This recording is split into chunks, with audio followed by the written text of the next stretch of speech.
a todos.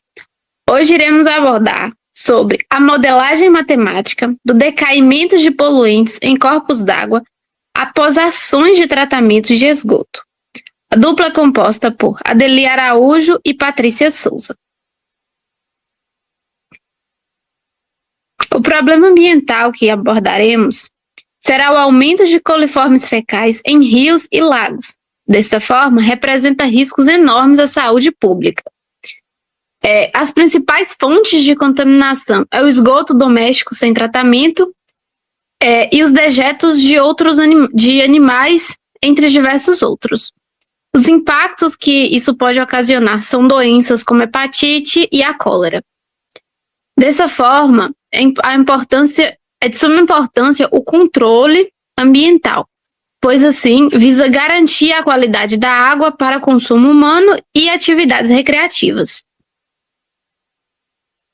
Como pergunta norteadora, temos: qual é o comportamento da concentração de um poluente ao longo do tempo após o despejo pontual com e sem o tratamento do esgoto? Dessa forma, o objetivo é modelar o decaimento da concentração de coliformes ao longo do tempo, utilizando a função exponencial para estimular a recuperação ambiental, com o intuito, de estimar como ocorre a recuperação ambiental após a ação do tratamento. O modelo matemático aplicado temos como tipo de função a função exponencial. Escolhemos esse tipo porque o comportamento de crescimento dos coliformes em meio aquático, ele segue o crescimento rápido e contínuo, ou seja, as bactérias elas se multiplicam rapidamente quando elas encontram condições favoráveis. E com o tratamento, espera-se que a quantidade de coliformes decaia, utilizando a forma exponencial. Para isso, a fórmula que usamos é C, que é a quantidade de coliformes após T, que é o tempo em dias, CO, que é a quantidade inicial de coliformes, que a quantidade inicial de coliformes é 1.000, e K é a taxa de crescimento, 12% ao dia. Vale ressaltar que os resultados que obtivemos foram uma comparação antes do tratamento, com 7 dias, e após o tratamento, com 20 dias. Bom, para isso, adotamos o parâmetro de análise da presença de coliformes para 100 ml de água.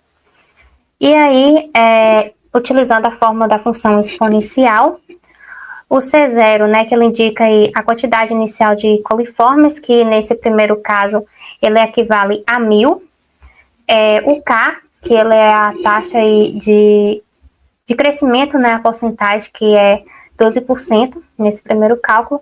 E o T, que é a quantidade em dias, colocamos aí 7 dias. Após o cálculo, substitui aí a fórmula pelos números, encontramos aí um total de 2.317 concentração de coliformes, e essa concentração a gente pode estar acompanhando aí no gráfico, onde ele mostra essa taxa de crescimento diário dos coliformes, E aí, no 7º dia, tem aí um total de 2.317 coliformes, ou seja, um crescimento alto de coliforme. No segundo cálculo, ele ocorreu depois aí que esse rio passou pelo processo aí de despoluição, passou pelo processo de tratamento.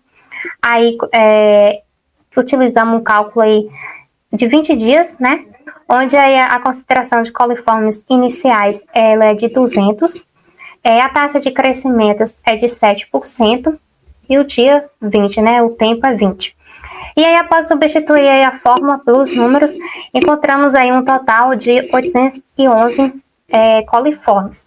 Então, a gente pode considerar, que houve uma eficiência do processo aí de tratamento da água. E esse processo está representado aqui no gráfico, como a gente pode acompanhar uma queda, desse crescimento dos coliformes. Bem, mas para fazer esse cálculo, essa pesquisa, existe parâmetros que deve ser considerado, né?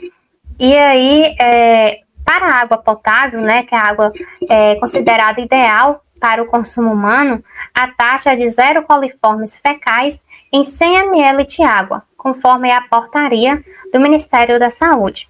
Já a água bruta, que é uma água aí que ela ainda não passou por um processo de tratamento, ela pode variar de centenas a milhares de unidades fecal para 100 ml, dependendo aí, então, da poluição, de como que está esse estado aí de poluição do rio. E a água dos rios urbanos, né, sem tratamento, ela pode ultrapassar de 10.000 unidades fecal por 100 ml ou até mais em locais públicos. Então, diante disso, né, dessa aplicação da função exponencial, né, para a resolução de um problema ambiental, podemos concluir que o uso de modelos matemáticos como a função exponencial, ela permite prever a evolução da poluição em corpos de água. Além disso, né, o tratamento de esgoto é eficaz, reduz a taxa de crescimento de micro-organismos patogênicos, promovendo assim a recuperação ambiental daquele meio aquático ali. Também é importante destacar, né, fazer o monitoramento constante, né, desse rio que passou por esse processo de despoluição, a fim de estar acompanhando essa taxa de crescimento aí ou redução dos coliformes, assim como, né, a existência de políticas públicas eficazes que são fundamentais para proteger os corpos hídricos da nossa região. Aqui são algumas das referências utilizadas como base para esse trabalho.